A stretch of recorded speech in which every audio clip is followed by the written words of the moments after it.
Search me and know my heart. Test me and know my anxious thoughts. Point out anything in me that offends you, and lead me alongside paths of everlasting life. That is a simple prayer of examine that comes to us from Psalm 139, verse 23 and 24. It is a way that people of faith can to take a step back and to let the Holy Spirit speak into our lives, to point out places that maybe the direction we're heading isn't aligned with God's will or doesn't reflect God's ways.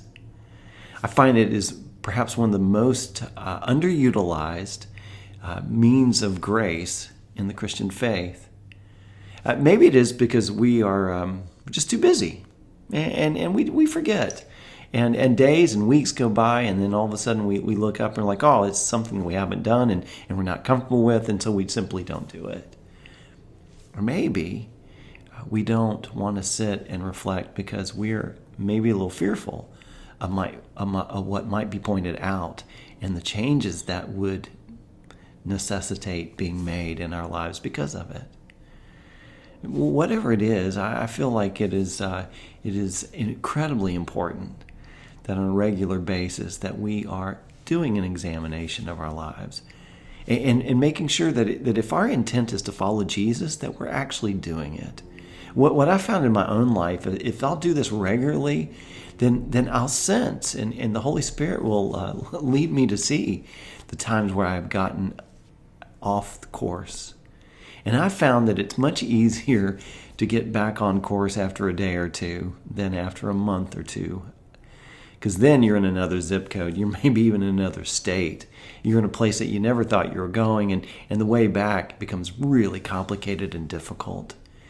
And so I find that a daily examine, to take this moment to give the Holy Spirit space to speak in. And then the real hard work begins, I think, after that, is to acknowledge that there may be something going on that you need to take a look at. And then it's to find someone that can help you. It's a trusted person that you can share, that could pray for you and hold you accountable. It's these things that are the guts of the Christian faith and our following Jesus.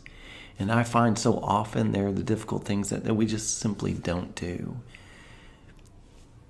Search me and know my heart. May that be our prayer every day. Test me and know my anxious thoughts. Point out anything in me that offends you, Lord, and lead me alongside your paths of everlasting life.